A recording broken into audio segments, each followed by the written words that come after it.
Ibadah kita pagi ini dilayani oleh Pendeta Diana Bahri, Majelis bertugas Penatua Sumarno, Penatua Yohana, Penatua Nini, Penatua Rifki, dan Penatua Rido. Lektor Penatua Yohana dan Bapak Yamin, pemandu pujian Saudara Agra dan Ibu Elvira, pengiring pujian Ibu Nindita dan Saudari Natasha. Pengisi pujian Jessica dan Tanaya, multimedia dan sound system Bapak Yosef, Saudara Sugeng, dan Bapak Hari. Majelis dan Jemaat GKJ Penang Elok sebelumnya mengucapkan banyak terima kasih atas pelayanan Bapak, Ibu, dan saudari-saudari sekalian, saudara dan saudari sekalian. Sebelum memulai ibadah, marilah kita siapkan hati dan pikiran kita dengan bersaat teduh sejenak.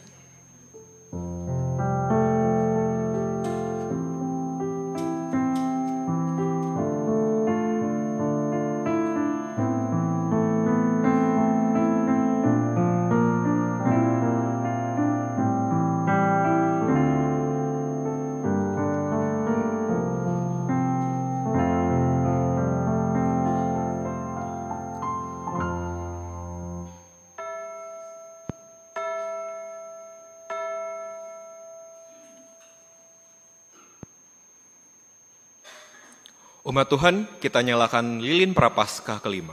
Ingatlah, dengan kesungguhan hati, Yesus memuliakan karya anak manusia. Maka bertobatlah, berbaliklah kepada Tuhan.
Marilah datang dengan penuh syukur untuk memuji dan memuliakan Yesus.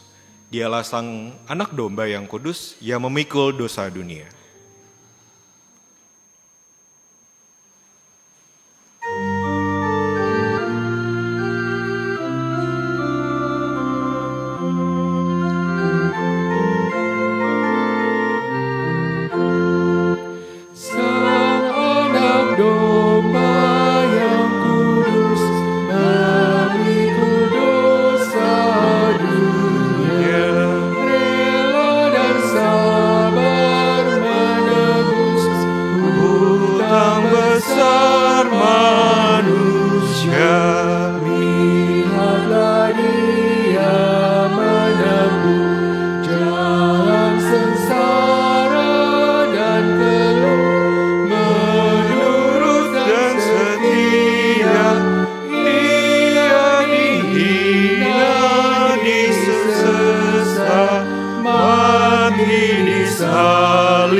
Di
ini kita mau mengawali ibadah kita dengan pengakuan.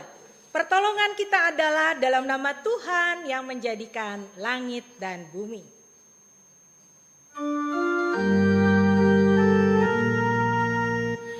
Amin, amin, amin. Tuhan beserta saudara-saudara Dan beserta saudara juga. Jangan cepat-cepat duduk Bapak Ibu. Sama kiri kanan minal aidin. Ayo kita minal aidin dong sama kiri kanan kita ya. Mohon maaf lahir batin. Terima kasih kita boleh ada sama-sama di persekutuan ya. Kita senang loh. Siapa yang belum kenal sama kiri kanan sekalian kenalan. Namanya siapa ya. Mohon maaf lahir batin selama ini belum kenal. Oke. Udah Bapak Ibu? Kalau udah kita boleh duduk ya. Ya Bapak Ibu selamat pagi. Gimana liburannya? Seneng? Oh seneng banget. Kenapa seneng banget ya? Wah ada yang udah pulang dari mudik. Berapa orang di antara kita yang sempat mudik? Itu tindakan luar biasa loh. Ya berlelah-lelah untuk kembali ke kampung halaman itu penuh perjuangan ya, kita harus menghargai. Nah mungkin ada yang nggak mudik tapi di Jakarta bisa leyeh-leyeh ya, bisa tidur bangunnya siang ya Bapak Ibu ya. Ada yang udah mulai minta maaf nih, jadi OSIN di rumah. Oh enggak ya, semuanya baik-baik saja ya. Oke mungkin ada yang lelah karena aduh pekerjaan rumah ternyata gak kelar-kelar ya. Nah hari ini kita mau sama-sama bersyukur. Kalau ingat tema minggu lalu Pendeta Handri membawakan Yesus mengampuni orang. Iya terima kasih Pak Sulis. Yesus mengampuni orang berdosa dan sekarang kita to be continued nih kayak cerita bersambung ya. Yesus membentuk iman orang percaya. Kalau udah diampunin kita juga mau belajar terus supaya iman kita bertumbuh dan ternyata Tuhan juga berperan membentuk iman kita semua ya. Nah saudara-saudara di mata Tuhan segala sesuatu yang kita kerjakan dengan cinta selalu punya makna. Sekecil apapun itu, dia tidak memandang rendah. Bagi Allah, segala yang kita kerjakan itu dapat menjadi alat untuk memancarkan kasih Tuhan. Sudahkah selama ini kita menyadari, kita melakukan karena cinta dan menyatakan cinta kasih Tuhan? Mari kita renungkan bersama. Kita masuk dalam doa.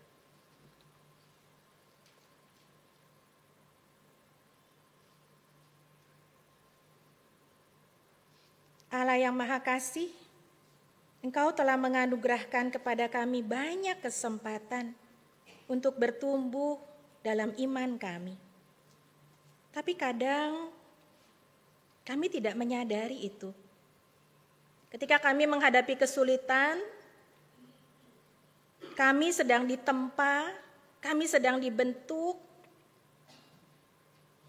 tapi kadang kami justru meremehkan. Kami lupa kalau banyak orang juga sedang turut membentuk kami untuk menjadi saksi. Mungkin lewat hal-hal kecil. Apa yang Engkau percayakan buat kami? Ketika kami mengerjakan tugas kami dengan penuh cinta dan tanggung jawab, Engkau sedang membentuk kami. Tapi kami sering lupa ya Tuhan. Kami sekedar mengerjakannya saja. Ampunilah kami ya Tuhan, kami orang berdosa. Basuhlah kami dan baharuilah kami. Supaya ketika kami berbuat apapun, kami melakukannya dengan tulus hati, dengan iman yang tertuju kepada Tuhan. Kami melakukannya dengan penuh cinta dan semangat. Karena kami ingin melakukan dalam hidup ini terus memuliakan Tuhan. Inilah doa kami ya Allah yang kami naikkan di dalam nama Tuhan Yesus, Juru Selamat kami yang hidup. Kami sudah berdoa. Amin. Amin.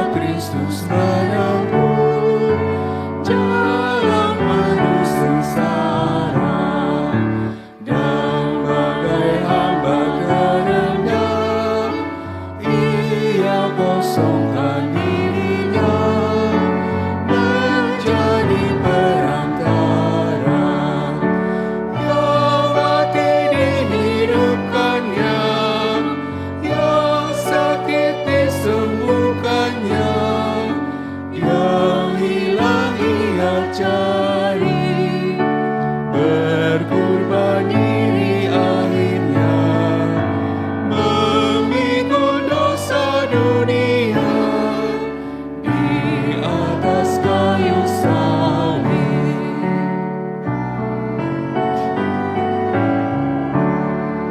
Syukur, pujian dan sembah kepada Dia, angkatlah yang mati bagi kita. Ikutlah Dia yang menang, pikulah salib dan beban dengan bersukacita. Kasih-Nya perkenakanlah, dan dalam kuasa nama-Nya kalahkanlah yang jahat.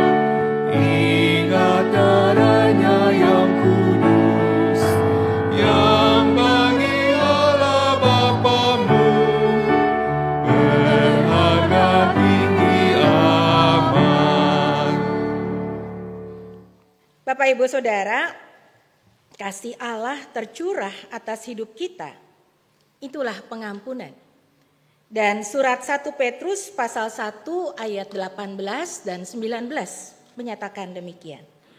Sebab kamu tahu bahwa kamu telah ditebus dari cara hidupmu yang sia-sia, yang kamu warisi dari nenek moyangmu itu.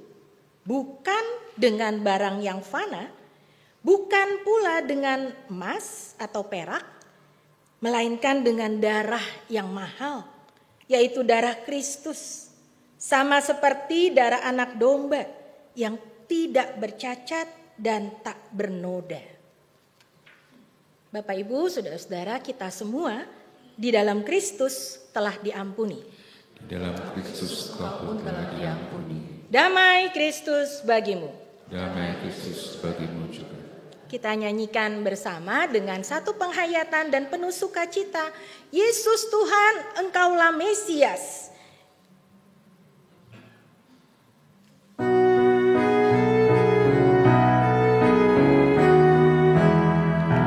Yesus Tuhanku, Kaulah Mesias, diurapi dengan Roh Ilahi. Kaulah Nabi, Imam Raja kami, Putra Allah sempurna dan ikhlas.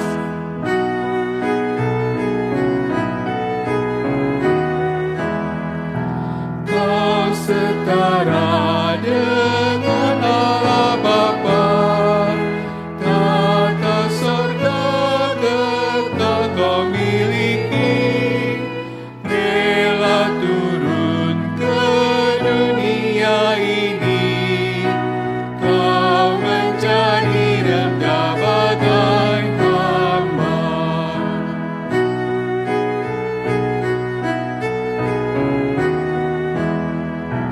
Dari maut pun Engkau dibangkitkan, Maha agung nama-Mu ya Tuhan. Kau menjadi rendah bagai hamba, hidup baru penuh kesucian. Kembali Bapak Ibu, kita akan mempersiapkan membaca Alkitab.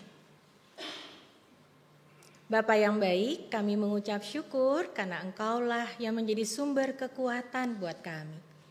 Kami mau mengenal Tuhan, kami mau hidup di dalam Tuhan, kami mau memuji Tuhan dengan seluruh hidup kami. Karena Engkau sudah menebus kami, menyelamatkan kami orang-orang yang berdosa. Bapa, kami mohon ketika kami mau baca Alkitab, Tuhan berkati kami semua. Berkati kedua lektor kami, Pak Yamin, Ibu Yohana. Berkati setiap kami, berkati teman-teman pemandu dan kami semua yang akan juga mendaraskan Mazmur. Biarlah dalam hidup kami boleh terus mencari Tuhan, mencari kebenaran firman-Mu. Ketika kami mau merenungkan dan belajar lagi dari firman Tuhan, tolong akan kami semua. Bukan cuma paham, tapi kami mau melakukannya. Tolong akan pelayan firman-Mu dalam segala kelemahan dan keterbatasannya. Engkaulah yang memakai dia dan melayakkan dia berkata-kata sesuai dengan kehendak-Mu.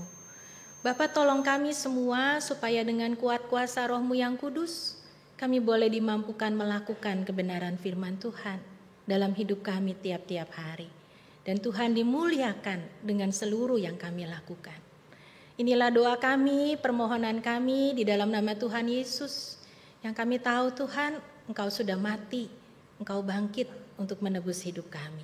Engkau tinggal dalam hati kami dengan kuat kuasa Roh-Mu yang kudus. Di dalam namanya kami berdoa. Amin. Bacaan pertama menurut Yesaya 43 ayat 16 sampai 21. Yesaya 43 ayat 16 sampai 21. Beginilah firman Tuhan yang membuat jalan melalui laut dan lintasan melalui air yang dahsyat, yang telah menyuruh kereta dan kuda keluar untuk berperang, juga pasukan yang gagah perkasa. Mereka terbaring, tidak dapat bangkit lagi. Mereka mati, dipadamkan bagaikan sumbu. Janganlah mengingat-ingat hal yang dahulu. Janganlah memperhatikan hal-hal yang zaman purbakala. Lihat, aku hendak membuat sesuatu yang baru, yang sekarang sudah tumbuh, belumkah kamu mengetahuinya? Ya, aku hendak membuat jalan di padang gurun dan sungai-sungai di padang belantara. Binatang liar akan memuliakan aku, serigala dan burung unta. Sebab aku membuat air memancar di padang gurun dan sungai-sungai di padang belantara untuk memberi minum umat pilihanku. Umat yang kubentuk bagiku akan memberitakan kemasyuranku. Demikianlah sabda Tuhan. Syukur kepada Allah.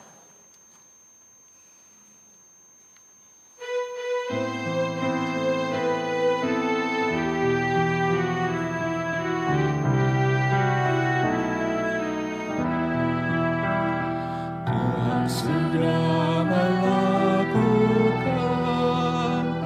bagi kita perkara besar, maka kita pun bersukalah, ya bersukacitalah. Tuhan sudah melakukan bagi kita perkara besar, maka kita pun bersukalah, ya bersukacitalah. Waktu Tuhan pulihkan keadaan umat-Nya, kita bagai orang sedang bermimpi. Waktu itu mulut kita penuh dengan tertawa, lidah kita penuh sorak memuji. Tuhan sudah melakukan bagi kita perkara besar, maka kita pun bersukalah, ya bersukacitalah. Pulihkanlah ya Tuhan keadaan kami yang sekarang bagai sungai yang kering. Pulihkanlah hidup kami dan segarkan kembali bagai batang air di tanah negar. Tuhan sudah melakukan bagi kita perkara besar, maka kita pun bersukalah, ya bersukacitalah. Yang menabur dengan cucuran air mata kan menuai dengan sorak-sorai. Yang berjalan dalam tangis sambil taburkan benih kan bersorak bawa pulang berkasnya. Tuhan sudah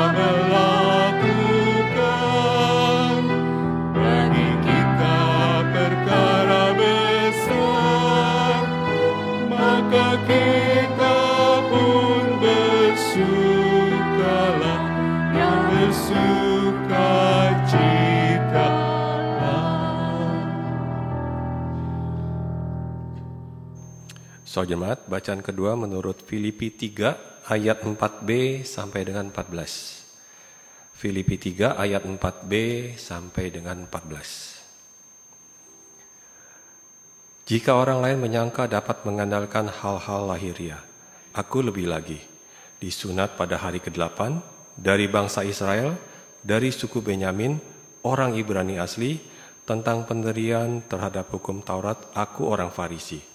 Tentang kegiatan aku penganiaya jemaat, dan tentang kebenaran dalam menaati hukum Taurat, aku tidak mencatat. Tetapi apa yang dahulu merupakan keuntungan bagiku, sekarang kuanggap kerugian karena Kristus. Malahan segala sesuatu kuanggap rugi, karena pengenalan akan Kristus Yesus Tuhanku lebih mulia daripada semuanya. Karena dialah aku telah melepaskan semuanya itu dan menganggapnya sampah, supaya aku memperoleh Kristus dan berada di dalam Dia bukan dengan kebenaranku sendiri karena menaati hukum Taurat, melainkan dengan kebenaran karena iman kepada Kristus, yaitu kebenaran yang Allah anugerahkan berdasarkan iman. Yang kuhendaki ialah mengenal Dia dan kuasa kebangkitannya, serta persekutuan dalam penderitaannya, di mana aku menjadi serupa dengan Dia dalam kematiannya, supaya aku akhirnya beroleh kebangkitan dari antara orang mati. Bukan seolah-olah aku telah memperoleh hal ini atau telah sempurna, melainkan aku mengejarnya, kalau-kalau aku dapat juga menangkapnya, karena aku pun telah ditangkap oleh Kristus Yesus. Saudara-saudara, aku sendiri tidak menganggap bahwa aku telah menangkapnya, tetapi inilah yang kulakukan. Aku melupakan apa yang telah di belakangku dan mengarahkan diri kepada apa yang di hadapanku, dan berlari-lari kepada tujuan untuk memperoleh hadiah, yaitu panggilan surgawi dari Allah dalam Kristus Yesus. Demikianlah sabda Tuhan. Syukur kepada Allah. Bapak Ibu Saudara, dengan bangkit berdiri, kita mau membaca Injil Tuhan kita Yesus Kristus berdasarkan kesaksian penulis Yohanes pasal 12 mulai ayat pertama sampai ke-8. Yohanes 12 ayat pertama sampai 8. Lembaga Alkitab memberi judul Yesus diurapi di Betania. 6 hari sebelum Paskah, Yesus datang ke Betania, tempat tinggal Lazarus yang dibangkitkan Yesus dari antara orang mati. Di situ diadakan perjamuan untuk dia dan Marta melayani. Sedangkan salah seorang yang turut makan dengan Yesus adalah Lazarus. Maria mengambil 1/2 liter minyak narwastu murni yang mahal sekali, lalu meminyaki kaki Yesus dan menyekanya dengan rambutnya. Bau semerbak minyak itu memenuhi seluruh rumah itu. Namun Yudas Iskariot, seorang murid Yesus yang akan segera menyerahkan dia, berkata, "Mengapa minyak narwastu ini tidak dijual 300 dinar dan uangnya diberikan kepada orang-orang miskin?" Hal itu dikatakannya bukan karena ia memperhatikan orang-orang miskin, melainkan karena ia seorang pencuri. Ia sering mengambil uang yang disimpan dalam kas yang dipegangnya. Lalu kata Yesus, "Biarkanlah dia. Apa yang ia lakukan? Ia melakukannya untuk hari penguburanku. Sebab orang miskin selalu ada bersama kamu, tetapi aku tidak akan selalu bersama kamu." Saudara-saudara, demikianlah Injil Tuhan kita Yesus Kristus, dan berbahagialah saudara dan saya, kita semua yang mendengarkan firman Tuhan dan yang memeliharanya. Hosana.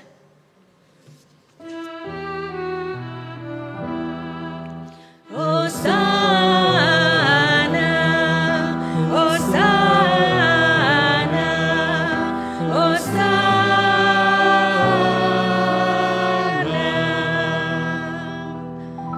silakan duduk kembali Bapak Ibu. Bapak Ibu, saya lagi minumnya pakai botol plastik nih, minta maaf. Tapi terus terang nanti ada gunanya loh kita ngumpulin botol plastik. Kalau Bapak Ibu punya botol plastik, Panitia Paskah lagi ngumpulin botol plastik nih ya. Nanti boleh disimpan, minggu depan dibawa. Buat apa? Nanti kita ada acara Kamis Putih. Dan botol plastik ini akan dipakai buat menyimpan air. Ya, oke. Tadi kan ada Panitia Paskah ya. Pak Jeril salah satunya, ada Ibu Woro juga di depan ya. Atau Mbak Woro di depan. Pokoknya dititip ke Panitia Paskah. Oke? Kita menerima botol plastik yang kosong ya untuk acara Kamis Putih. Ya, Bapak Ibu Saudara-saudara, hari ini tema kita adalah Yesus membentuk iman kita ya. Nah, saya mau minta tolong nih tim multimedia ya. Kalau ditanya gambar ini mau bilang tuh Tuhan Yesus kayaknya ngajak deh. Mari datang membentuk iman gitu ya. Tapi Bapak Ibu, iman siapa sih yang dibentuk? Iman siapa sih yang dibentuk Bapak Ibu? Iman siapa? Kitanya siapa? Orang percaya. Jadi minta maaf ini eksklusif banget. Kalau orang gak percaya sama Yesus, emangnya itu pembentukan iman. Mereka mungkin bisa bilang begitu. Tapi buat orang yang percaya sama Yesus, pengalaman-pengalaman dan peristiwa-peristiwa yang kadang-kadang di luar pikiran ya. Kadang-kadang kita gak kepikir kenapa itu bisa kejadian. Itu adalah cara membentuk iman. Jadi memang tergantung persepsi kita nih. Jangan bilang orang lain yang harus percaya. Kita percaya enggak? Bapak Ibu Saudara lagi dibentuk imannya. Lewat peristiwa-peristiwa yang kadang-kadang enggak nyaman. Di luar akal sehat manusia bahkan. Apa itu peristiwanya? Nah Bapak Ibu, slide kedua. Kita tidak akan mendengar suaranya. Ya, tapi memang ini kejadian. Ada seorang martir baru. Karena dia baru Februari. Sekarang bulan April ya, tanggal 6 ya. Lumayan baru lah Bapak Ibu ya. Februari 2025 tanggalnya tanggal 14. Itu hari apa ya? Hari Valentine, ada martir. Aduh Bapak Ibu, gimana rasanya? Ya, ini kejadiannya di Myanmar. Ya, seorang imam Katolik. Oke, bagaimana kronologinya? Slide berikut, minta tolong. Jam 9 malam ada orang yang datang ke gereja. Imam ini diminta berlutut kepada tentara-tentara itu. Ini mau mengatakan tunduk, taat, mengabdi kepada tentara-tentara itu. Kalau enggak, dibunuh. Dan memang dibunuh dengan pisau. Penjelasannya seperti itu. Lalu sekarang pemerintah sudah juga menangkap ya ke-10 pelaku pembunuhan kepada pendeta atau pastor yang ada di Myanmar. Bapak Ibu menangkap cerita ini pembentukan iman enggak? Ada martir, ada martir. Lalu seneng gitu ada martir. Rasanya gimana? Ada martir. Zaman sekarang masih ada orang yang dibunuh. Dulu mah pakai rajam ya, pakai disambitin batu. Itu Stefanus, martir pertama. Martir 2025 nggak pakai batu, tusuk aja pakai pisau. Gimana rasanya Bapak Ibu?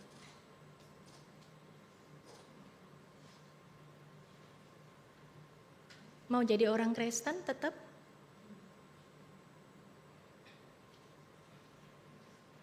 Kalau situasi di Myanmar, kejadian di Indonesia? Saudara, ini mungkin membuat kita merasa sedih, membuat kita merasa prihatin. Kadang-kadang kita juga merasa was-was. Tapi pembunuhan itu bukan fisik. Sekali lagi Yesus membentuk iman. Bukan fisiknya, dia harus tinggi, dia harus gemuk, atau dia harus sehat. Bukan, iman. Yang Yesus peduli itu adalah iman. Bagi orang percaya, siapapun dia. Slide berikut. Ini yang coba kita sama-sama lihat lewat apa yang tadi kita baca. Ya, kita buka bersama kembali Yohanes. Bapak Ibu, ayat pertama dikatakan Yohanes 12, 6 hari sebelum Paskah Yesus datang ke Betania, tempat tinggal Lazarus yang dibangkitkan Yesus dari antara orang mati. Paskah orang Yahudi itu pasti duluan daripada kita, Paskah Kristen. Kenapa? Karena waktu Yesus mati itu dalam perayaan-perayaan Paskah. Jadi mungkin sekarang nih ya, sebelum Paskah tanggal 20 nih mereka sudah ada dalam perayaan Paskahnya orang Yahudi. Penanggalan dulu pakainya 12 Nisan. Ya. Nah, kalau itu yang terjadi sebenarnya pada waktu itu Yesus cuma lagi duduk makan. Salah seorang yang duduk makan itu adalah Lazarus yang menjamu Marta. Nah, ceritanya kita udah hafal nih. Kalau yang menjamu Marta, yang lagi dengerin, ngeliatin cerita Tuhan Yesus ngobrol sama Lazarus, kira-kira siapa Bapak Ibu? Maria. Cerita yang sama ada ditulis di Lukas 10. Maria dengerin gitu ya. Marta sibuk masak-masak, ya. Lazarus duduk makan bareng Yesus.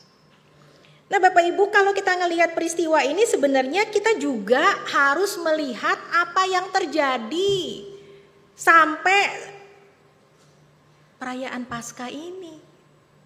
Nah itu diceritakan di Yohanes pasal 11. Yuk Alkitab kita buka ya Bapak Ibu. Yohanes pasal 11. Yohanes pasal 11 ceritanya apa? Ayat 1. Judulnya apa? Judul perikopnya. Lazarus dibangkitkan. Tadinya dia kenapa sih sampai dibangkitkan? Mati. Sebelumnya mati sakit. Nah Bapak Ibu saudara-saudara, inilah teologi Kristen. Ini yang ditawarkan sebagai jalan baru. Minggu lalu kita tahu Yesus mengampuni dosa orang. Siapa? Kita juga. Sekarang Yesus bukan cuman mati, ya. Oh iya Yesus tuh mati di kayu salib nanti. Enggak. Yesus juga punya kuasa kebangkitan. Kalau ngebangkitin diri sendiri bisa. Oh gitu toh ngebangkitin diri sendiri. Ngebangkitin orang juga bisa. Ini yang kita baca di Yohanes 11. Yesus bangkit. Dia bukan pahlawan kesiangan. Semua pahlawan di agama manapun, di negara manapun adalah rela mati, berkorban bagi bangsa negara. Ya, termasuk martir tadi kejadiannya adalah dia mati. Tapi Tuhan Yesus tuh bukan pahlawan kesiangan yang cuma rela mati. Dia punya kuasa kebangkitan. Ini yang ada di dalam kekristenan. Lazarus dibangkitkan. Dia juga bangkit dari kubur. Jadi kalau ditanya 6 hari sebelum peristiwa Paskah, Yesus sedang duduk makan dengan Lazarus yang baru saja dibangkitkan dari kematian. Saudara, ini pengalaman iman. Ini pengalaman iman yang gak bisa dicari di mana-mana. Kalau kita tahu itu, dalam konteks inilah kita akan diajak memahami bacaan yang tadi. Bacaan perjanjian lama maupun bacaan dari surat Rasul Paulus. Tapi kan persoalannya ya kalau orang punya pengalaman iman kayak begini nih. Ada juga yang gak suka. Nah itu yang diceritain tuh di pasal 11 ayat yang ke-45 dan seterusnya. Siapa yang gak suka Bapak Ibu? Yang gak suka kalau kita baca Alkitab kita? Orang Farisi, imam-imam kepala. Apa-apaan sih? Orang udah mati aja dibangkitin. Kita sepakat. Ini orang mesti dibunuh. Kuasanya melebihi segala sesuatu. Kalau begitu dia harus dibunuh. Saudara-saudara, ini loh yang namanya pengalaman iman yang membuat Yesus akhirnya disalah mengerti. Slide berikut. Kalau Yohanes 12 ayat 1 sampai 8 ini menjadi bingkai. Kalau ada lukisan ya. Bingkainya adalah pengalaman imannya Maria, Marta, Lazarus. Maka bagaimana kita memahami bacaan tadi? Baik itu dari bacaan Yesaya, ya, kitab Nabi Yesaya maupun surat Filipi. Nah, slide berikut. Saya coba mengajak kita melihat, ya. Bapak Ibu, Yesaya 43 mengajak kita ingat. Kemarin tuh ya, temanya apa? Yesus mengampuni orang berdosa. Orang berdosa kan semua ya. Tapi kalau bicara perjanjian lama selalu diajak untuk kita ingat Israel, umat pilihan Allah. Jadi sekarang Yesus membuka jalan baru. Kalau Bapak Ibu ingat, kemarin Ibu Laurina yang lektor membacakan peristiwa di Gilgal itu adalah Paskah pertama setelah mereka akhirnya ada di tanah Kanaan. Kenapa? Mereka melewati laut. Tadinya laut itu ya laut, nggak ada yang bisa kepikir laut itu adalah jalan. Belum ada tol laut loh Bapak Ibu zaman itu ya. Laut bisa dibuka, lalu orang bisa lewat. Umat Israel melintasi itu. Ketika tentara Mesir, lautnya udah balik lagi jadi laut. Pengalaman iman yang sudah dijalanin orang-orang yang melintasi laut 40 tahun muter-muter sampai ke tanah Kanaan. Tapi bacaan minggu lalu tuh dalam perjanjian lama yang dibacakan Ibu Laurina, peristiwa di Gilgal mau bilang orang-orang itu sekarang sudah habis. Satu generasi orang-orang yang keluar dari Mesir itu sudah habis.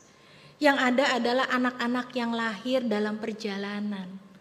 Iya loh, 40 tahun itu ya mereka punya keluarga dan ada anak-anak yang baru dilahirkan. Nah, masuk ke tanah Kanaan, mereka merayakan Paskah di Gilgal. Anak-anak yang baru dilahirkan tetap diangkat menjadi umat perjanjian dan mereka menjalani disunat.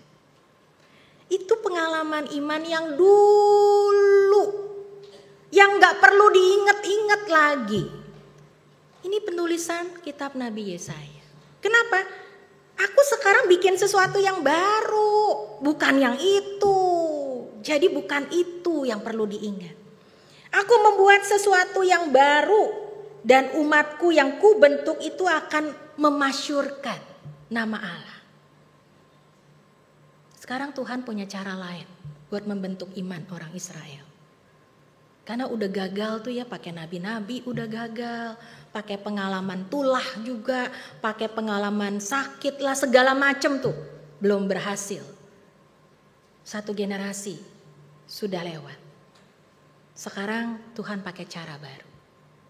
Cara baru ini yang coba diungkapkan.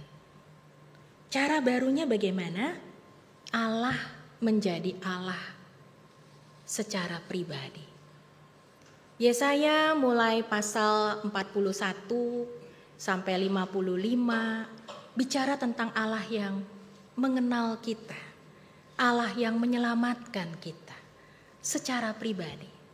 Orang suka bilangnya gini, Allah yang datang monoteis secara tunggal, dia Tuhan yang menghampiri kita.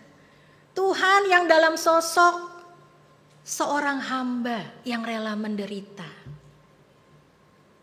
Nanti kita akan terus baca Yesaya ya, mulai ayat 41 terus sampai 55 itu nanti kita bawa terus sampai dalam pengalaman Jumat Agung dan Paskah.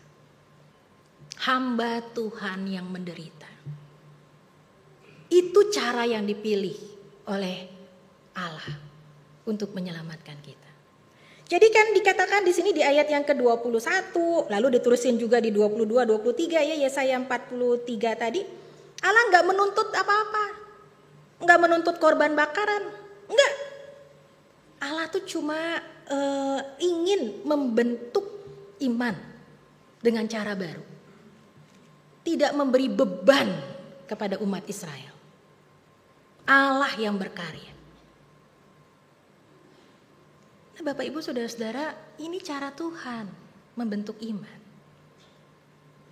buat umat Israel.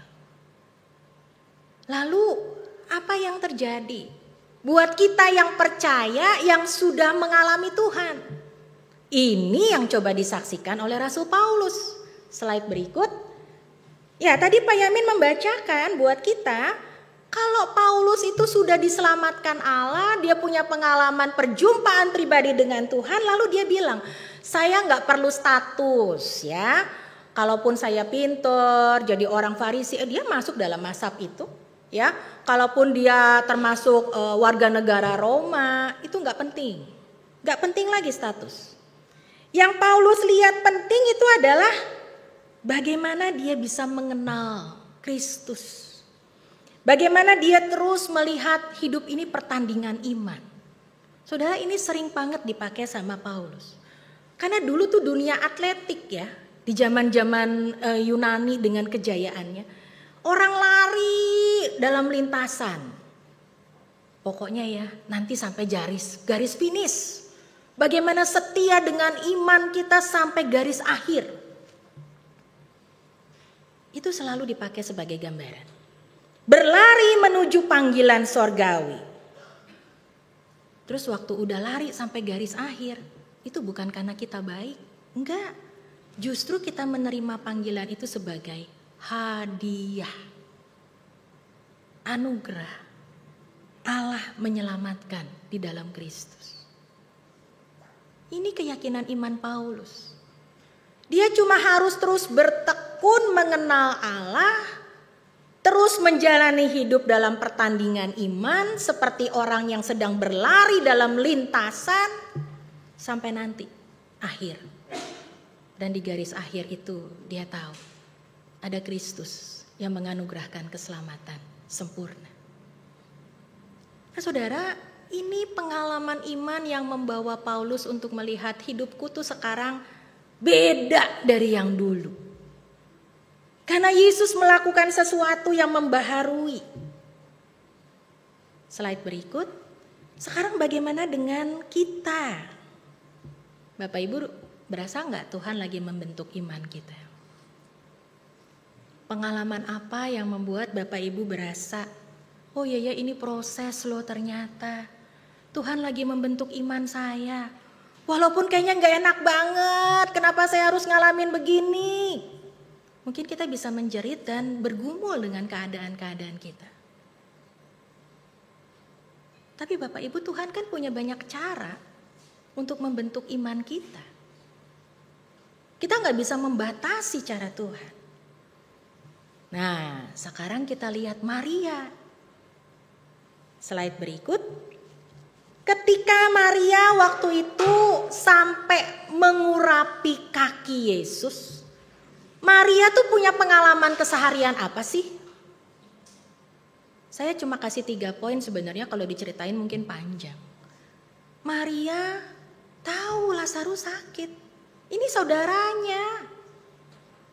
Maria tahu Lazarus akhirnya mati. Maria juga tahu kalau memang dia sudah dikubur, udah berbau. Maria cuma nangis-nangis sama Yesus. Itu ada di Yohanes 11. Ayat 32, ayat 35, terus sampai 36. Sampai akhirnya Maria tahu Yesus punya kuasa dan Lazarus dibangkitkan. Sekarang Maria juga tahu kalau justru peristiwa ini membuat orang Farisi dan para imam sepakat untuk membunuh Yesus. Ini pengalaman iman yang Maria tahu. Makanya ditulis di Injil Yohanes. Yesus melakukan kebaikan, iya. Yesus penuh kuasa, iya. Yesus membangkitkan Lazarus, iya. Tapi karena itulah dia harus dibunuh. Saudara, ini memang persoalan yang gak gampang. Slide berikut. Maria, Marta, Lazarus ini kayak satu keluarga. Karena ini kakak beradik. Mereka tinggal di kampung namanya Betania. Tapi kan mereka mengimani Yesus. Cuma orang lain enggak sama dengan mereka. Kalau banyak orang Yahudi justru menyaksikan peristiwa kebangkitan Lazarus itu bahaya. Kenapa? Imam-imam kepala, orang Farisi marah. Kok dia bisa-bisanya ya penuh kuasa kayak gini? Enggak ada loh nabi yang bisa begini ngebangkitin orang mati. Bapak Ibu Saudara-saudara, kita bayangkan situasi yang gak gampang pada saat itu. Slide berikut. Karena itu Maria menghormati Yesus. Dia meminyaki kakinya Bapak Ibu. Bukan kepala. Kalau orang Arab ya biasa dengan menyapa, tegur sapa, boleh pakai kepala, megang kepala. Kalau seorang diangkat jadi raja, diminyaki itu kepala. Maria melakukan untuk kaki. Karena dia mau merendah dan dia menghormati. Bapak Ibu Saudara-saudara, waktu itu ada loh kain. Ya, orang membasuh kaki ada kain. Tapi Maria enggak pakai kain, pakai rambut. Rambut itu mahkota untuk seorang perempuan. Dan Maria pakai rambutnya untuk membersihkan atau betul-betul menyeka kaki Tuhan Yesus yang diminyaki. Saudara, ini pemahaman iman Maria. Dia menghormati Yesus, dia tahu dia Mesias, dia punya kuasa, orang lain boleh bilang apapun, terserah. Dibenci oleh orang Yahudi lainnya, oleh para imam dan orang Farisi. Tapi bagi keluarga Lazarus, Maria, Marta, mereka kenal siapa Yesus. Nah Bapak Ibu, hari ini saya mau mengajak kita melihat juga pelayanan kita sama-sama di GKI Cipinang Helok. Ya, hari ini kita 6 April, kita masuk di minggu pertama. Slide berikut, silahkan. Slide kita mau bilang ini pelayanan baru loh. Mulai April 2025 sampai Maret 2026. Ada yang tahu nggak Bapak Ibu tema pelayanan kita apa? Siapa yang tahu? Tapi saya nggak bawa sepeda dan nggak bawa coklat ya. Tema kita GBK. Singkatan dari? Kayaknya Pak Hendra, Ibu Tasya di atas hafal deh. GBK apa ya GBK? Slide berikut. Gereja, bersama-sama kita sebut. Gereja bertumbuh dalam keluarga. Sekali lagi Bapak Ibu. Gereja bertumbuh dalam keluarga. Ini tema pelayanan yang kita usung selama 1 tahun. Minimal setahun ini ya. Sampai tahun depan di Maret 2026. Artinya apa? Bukan cuman keluarga dalam arti kayak kakak adik ini ya, Lazarus, Maria dan Marta, tapi keluarga kita masing-masing. Apakah ini juga keluarga kecil yang membawa kita bertumbuh dalam iman? Di rumah itu gereja loh. Di rumah kita itu gereja. Bukan cuma di gedung gereja itu gereja. Bukan cuma sekitar 2-3 orang berkumpul, enggak. Dalam penghayatan iman secara pribadi kita semua juga gereja. Karena kita orang percaya. Gereja adalah orang percaya. Nah Bapak Ibu, setiap orang percaya itu nama lainnya, identitas di belakangnya adalah gereja, pengikut Yesus Kristus. Kita yang diajak bertumbuh dalam iman. Nah, saya mau ngajak kita belajar. Dulu tuh ya ada Pak Porindra yang suka cerita-cerita binatang ya. Tapi saya mau memberanikan diri. Minta maaf Pak Porindra ya. Slide berikut ini adalah burung apa Bapak Ibu? Ada tulisannya, burung rangkong. Nah, ini yang paling kanan itu foto asli loh. Waktu itu Ibu Nita, Ibu Lena, saya, Ibu Ningsi kita ke itu loh. Ke Bonbin. Ya, ke Bonbin ini binatang yang paling depan di halaman Bonbin kita di Ragunan situ adalah burung rangkong. Saya akan cerita tentang burung rangkong. Burung rangkong adalah salah satu jenis burung yang memiliki relasi yang kuat antara jantan, betina dan anak-anak. Jadi satu keluarga, jantan, betina dan anak-anak. Ketika si rangkong betina itu bertelur, maka rangkong jantan akan membuat sarang yang nyaman bagi betinanya.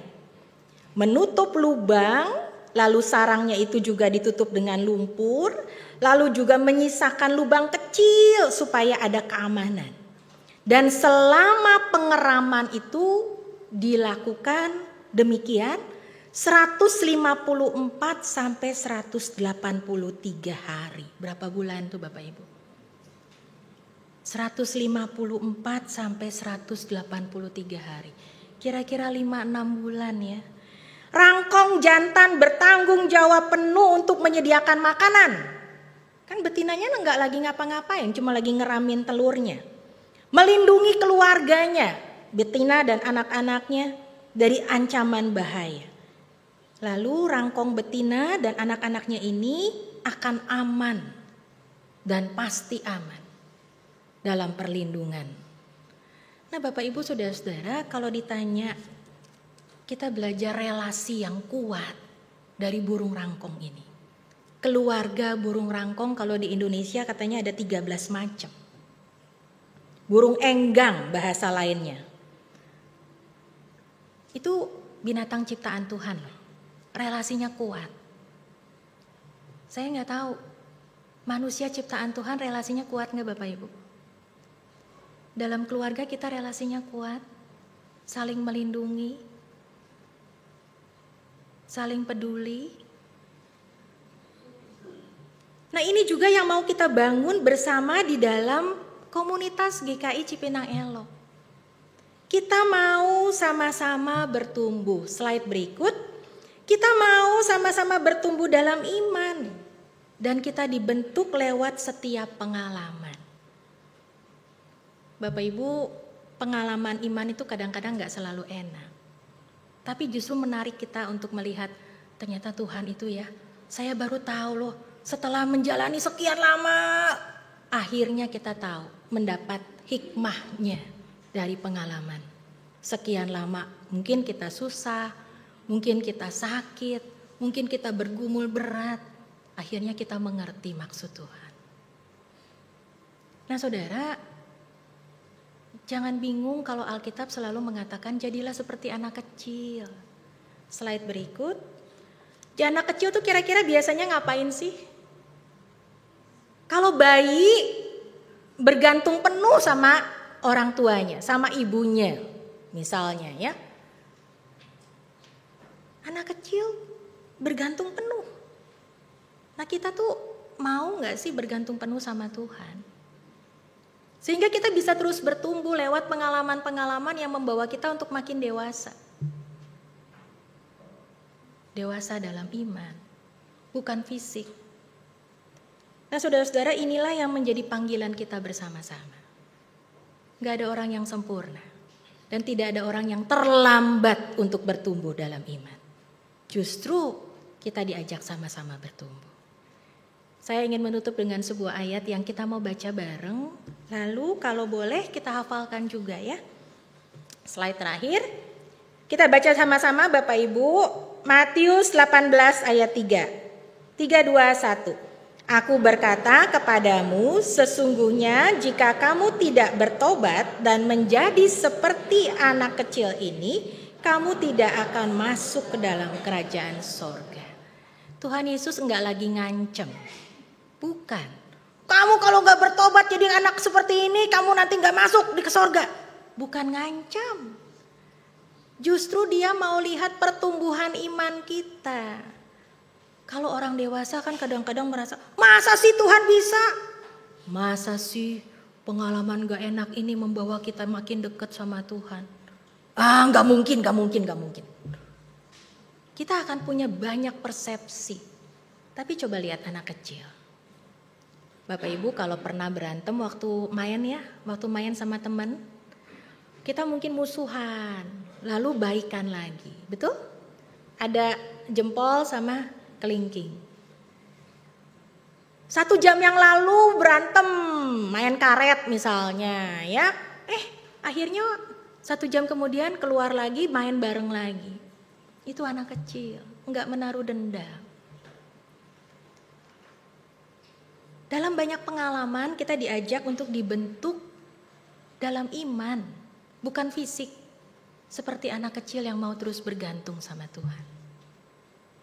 Apakah kita mau melakukannya? Tuhan membentuk kita dengan cara seperti apapun yang Dia mau. Dan kita terbuka seperti layaknya seorang anak kecil yang membutuhkan Dia. Bergantung penuh. Tuhan menolong kita semua. Kita masuk dalam saat teduh. Amin.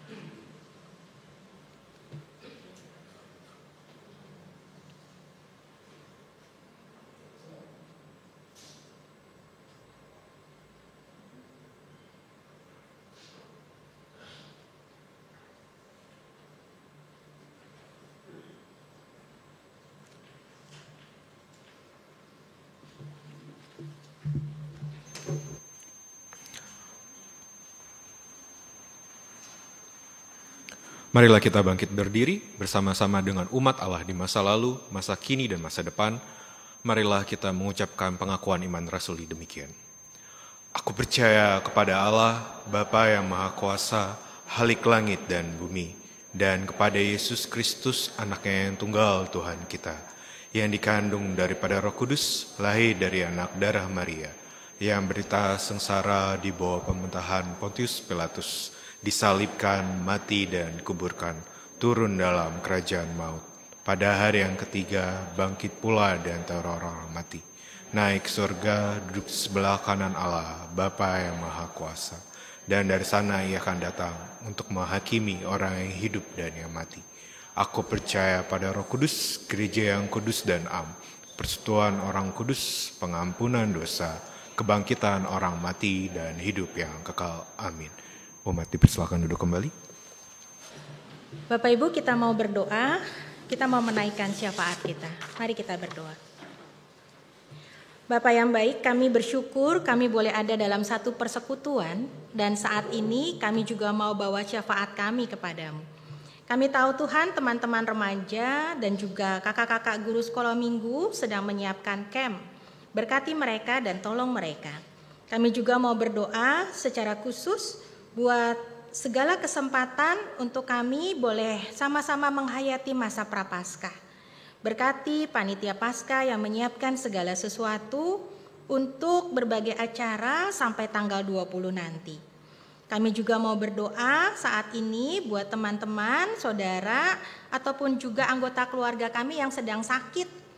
Tuhan, kami mau berdoa untuk mereka juga yang lanjut usia, bahkan di dalam berbagai terapi yang dilakukan. Kami berdoa buat Ibu Pingkan, kami juga berdoa buat Ibu Susan, kami berdoa buat Ibu Yulia Iskandar, kami berdoa buat Ibu Yosefin, buat Ibu Murni Lahsebua, buat Ibu Dian Damayanti, buat Ibu Emilia Nalan, buat Ibu Nyoto. Kami ingat Ibu Silvi yang ada di Belanda. Kami mau berdoa juga buat Ibu Wawa, mama dari Pak Herman Suleman. Kami juga mau berdoa buat Bapak Butun. Kami mendoakan Pak Tony Magani. Kami ingat Bapak Robi Moninka yang ada di Aussie. Kami berdoa buat Penatua Kristanto setelah operasi jantung. Kami berdoa buat Pak Porindra. Kami berdoa dan menyerahkan juga Saudari Helen. Kami mau berdoa juga buat anak kami Jeremy. Kami juga mau berdoa buat anak kami Azel. Bapak, masih banyak pergumulan-pergumulan kami untuk mereka yang sedang dalam proses pemulihan ini. Tapi kami tahu Tuhan, Engkau terus mendampingi keluarga dan ada bersama mereka. Kami ingat buat beberapa orang tua kami yang lanjut maupun juga kemarin ini baru sempat keluar dari rumah sakit. Kami berdoa dan menyerahkan mereka yang sedang menjalani berbagai terapi. Kami ingat buat Ibu Nursinta Sitompul. Kami juga mau berdoa buat Ibu Nurana Boru Ginting, mamah dari Penatua Risa yang ada di Medan. Kami juga mau berdoa buat Ibu Saryana. Kami juga mau berdoa buat Ibu Susan Takneo, mama dari Pak Yoksan. Dan kami ingat berdoa buat Ibu Hidayani yang terus menjalani berbagai terapi. Bapak berkati mereka dan sertai mereka. Kami saat ini ingat juga buat Ibu Sheni yang sedang dirawat di Rumah Sehat Tarakan. Tuhan berkati dan tolong, apapun kondisinya kami percaya Tuhan ada bersama dengan Ibu Sheni. Kami menyerahkan pemerintah kami. Kami berdoa buat setiap kebijakan yang ada, kiranya Tuhan juga menolong mereka yang diberikan wewenang untuk melakukannya dengan penuh tanggung jawab. Kami juga mau berdoa buat perdamaian dunia. Kami tahu Tuhan ada banyak sekali hal-hal yang memprihatinkan. Biarlah kerjasama dan perdamaian itu juga boleh ada di tengah-tengah dunia kami. Kami menyerahkan setiap pergumulan kami. Kami menyerahkan anak, istri, suami, anggota keluarga kami, orang tua kami, kakak, adik kami. Tuhan, Engkau kenal dan Tuhan juga menolong kami menjalani setiap pengalaman bersama-sama dengan Tuhan yang terus membentuk kami dalam iman. Inilah doa kami dan syafaat kami naikkan kepadamu di dalam nama Tuhan Yesus. Amin.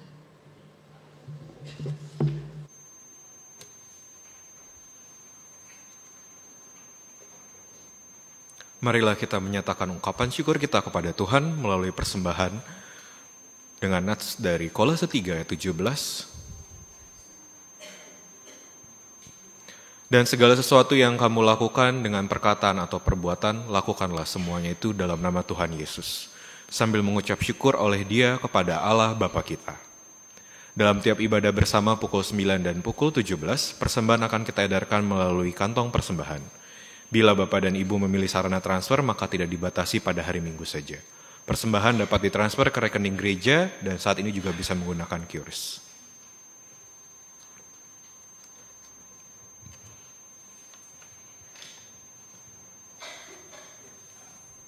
Dan pada tiap hari dan jam kerja tata usaha, persembahan dapat dimasukkan ke dalam kotak persembahan di kantor tata usaha gereja.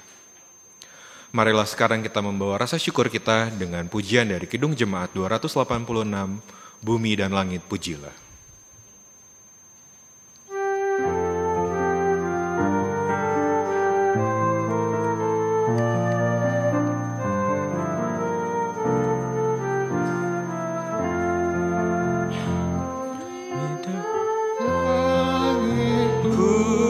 Pujilah yang tinggi dan kudus, firman-Nya maha mulia dan jalan-Nya tentu.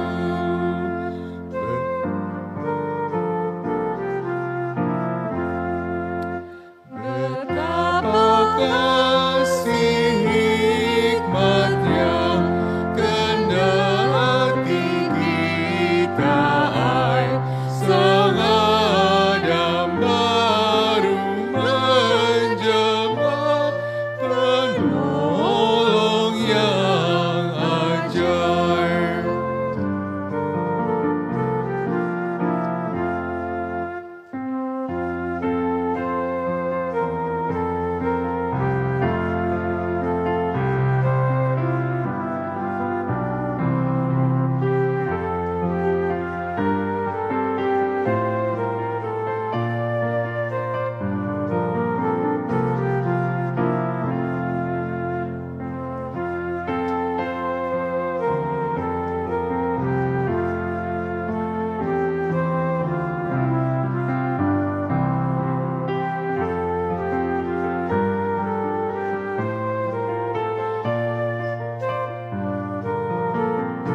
Umat diundang untuk bangkit berdiri.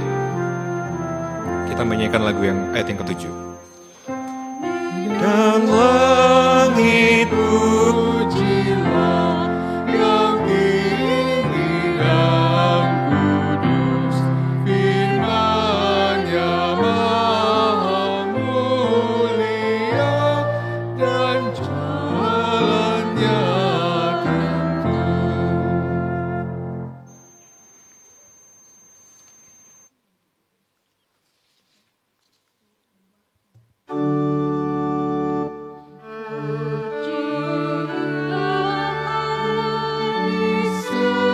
Semesta sumber segala kurnia, surga dan bumi puji terus sama Bapa, Putra, Roh Kudus. Amin.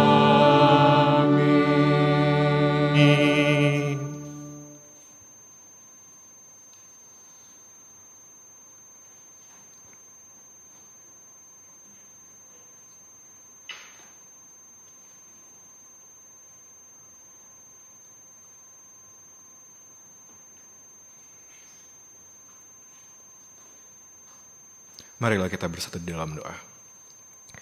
Ya Allah, kami berterima kasih atas kemurahan-Mu yang selalu nyata dalam kehidupan kami. Inilah persembahan yang kami bawa, kiranya dapat dipakai untuk memuliakan nama-Mu. Bagimulah kemuliaan sampai selama-lamanya. Di dalam nama Tuhan Yesus Kristus kami berdoa. Amin.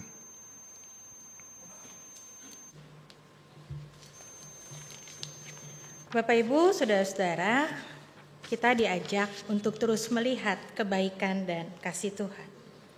Karena itu kita harus punya keyakinan. Saya mengajak kita membuka Roma 10 ayatnya yang ke-17. Roma 10 ayatnya yang ke-17. Udah ketemu Bapak Ibu? Roma 10 ayat 17 kita baca bareng-bareng supaya kita tahu dari mana kita mau membentuk iman kita. 3, 2, 1. Jadi iman timbul dari pendengaran dan oleh firman Kristus. Sekali lagi. Jadi iman timbul dari pendengaran dan pendengaran oleh firman Kristus. Kalau pulang dari tempat ini, apa saudara masih mendengar firman? Apa saudara memasang telinga saudara untuk mendengarkan firman Kristus? Ada macam-macam cara renungan kita. Apapun kejadian yang menimpa kita, jangan bawa sedih buat diri sendiri. Tapi lihat bagaimana Kristus membentuk kita lewat firman-Nya, makanan kita sehari-hari. Jadi saudara-saudara, marilah kita semua terus dibentuk Tuhan. Dan mari lanjutkan dengan penuh sukacita mewartakan cinta kasih-Nya. Mari tuturkan kembali.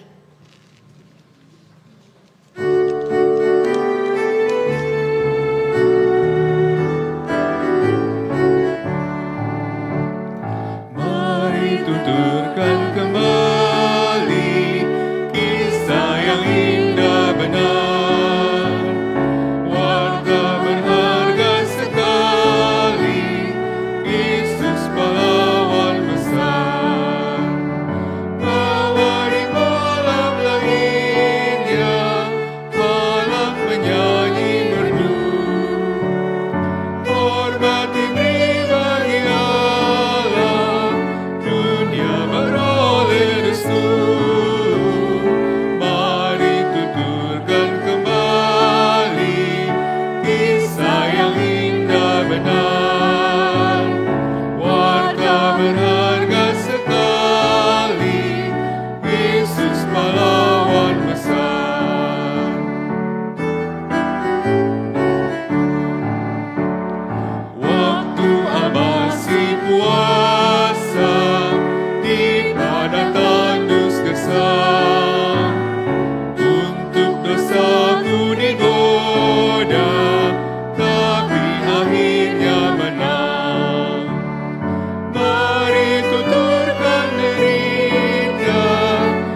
hati kepada Tuhan. Kami mengarahkan hati kami kepada Tuhan. Jadilah saksi Kristus. Terpujilah Tuhan. Kini dan selamanya. Mari kita melanjutkan ibadah kita dalam kehidupan kita tiap-tiap hari dengan berkat Tuhan yang mengiringi kita. Kiranya kasih Allah Bapa terpancar dalam setiap kehadiran saudara. Kiranya terang Kristus bersinar dalam setiap jerih payah saudara. Kiranya kekuatan Roh Kudus mengobarkan semangat saudara untuk terus berkarya dan melayani sesama dari sekarang ini sampai selama-lamanya. Amin.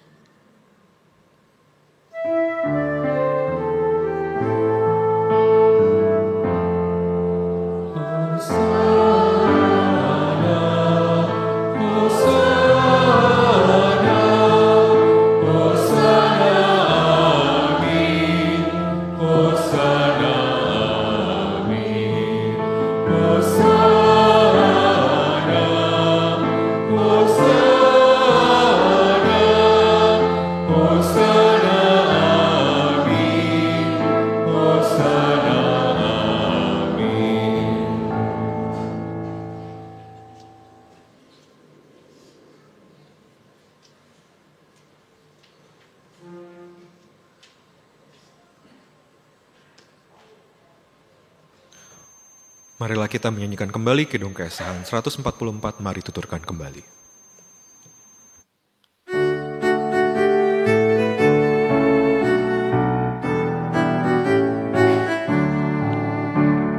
Tuhan dipaku di salib, tubuh memar di darah, matinya nista dan air, lalu dikubur segera. Warta gembira sekali, kubur tak dapat menang. Tuhan telah hidup kembali, kita beroleh senang. Mari tuturkan kembali kisah yang indah benar. Warta berharga sekali, Yesus pahlawan besar. Umat dipersilakan duduk, kita bersaat teduh sejenak.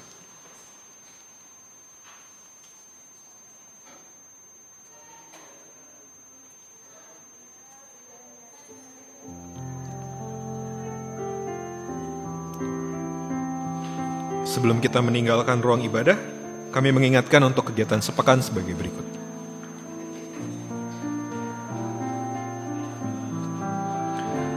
Selamat hari Minggu, Bapak, Ibu, Saudara-saudari sekalian, Tuhan Yesus memberkati.